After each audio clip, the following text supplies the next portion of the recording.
Namaskar, Jai Shri Krishna. Illuminating text 37 and text 38 of chapter 11, Lord Krishna's entrance into Dvaraka, first canto, creation of Srimad Bhagavatam. Text 37. Tamayam manyate loko haya sangam pi sanginam atmau pamyen manujam vyaprunavaanam yato abudhaha. The common materialistic conditioned souls speculate that the Lord is one of them. Out of their ignorance, they think that the Lord is affected by matter, although he is unattached. The word abudhaha is significant here. Due to ignorance only, the foolish mundane wranglers misunderstand the Supreme Lord and spread their foolish imaginations amongst innocent persons by propaganda. The Supreme Lord Shri Krishna is the original primeval personality of Godhead, and when he was personally present before the eyes of everyone, he displayed full-fledged divine potency in every field of activities.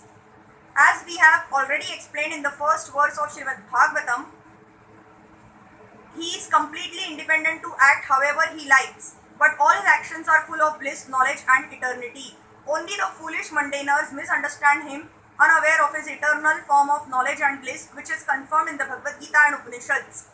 His different potencies work in a perfect plan of natural sequence, and doing everything by the agency of his different potencies, he remains eternally the supreme independent.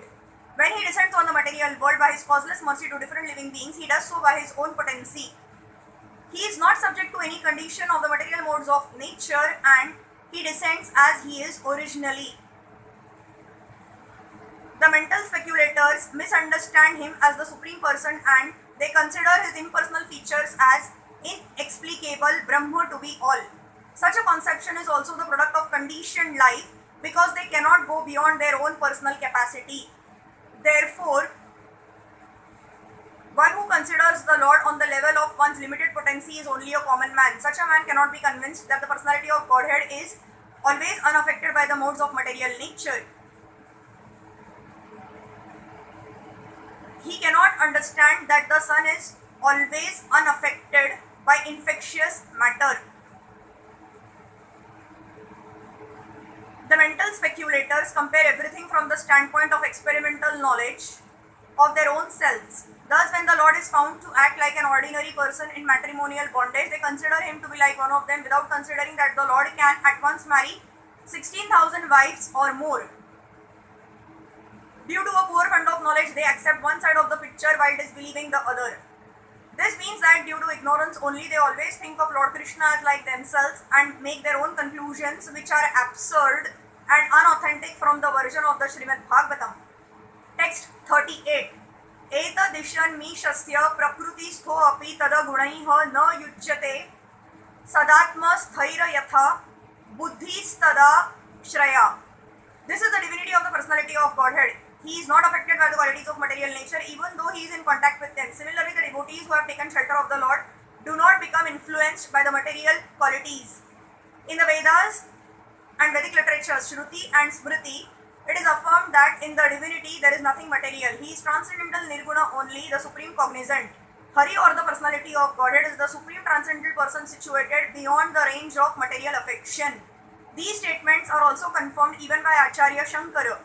One may argue that his relation with the goddesses of fortune may be transcendental, but his relation with the Yadu dynasty, being born in that family, or his killing the non-believers like Jarasandha and other asuras directly in connection with the modes of material nature. The answer is that the divinity of the personality of Godhead is never in contact with the qualities of material nature in any circumstances. Actually, he is in contact with such qualities because he is the ultimate source of everything, yet he is above the actions of such qualities. He is known therefore as Yogeshwara, or the master of mystic power, or in other words, the all-powerful. Even his learned devotees are not affected by the influence of the material modes.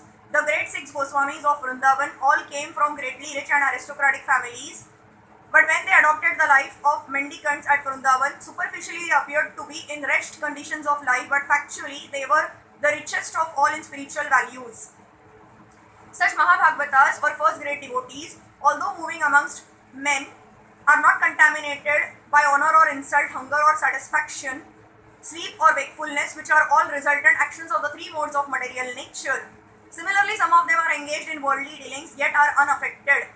Unless these neutralities of life are there, one cannot be considered situated in transcendence. The divinity and its associates are on the same transcendental plane, and their glories are always sanctified by the action of Yoga Maya or the internal potency of the Lord. The devotees of the Lord are always transcendental, even if they are sometimes found to be fallen in their behavior.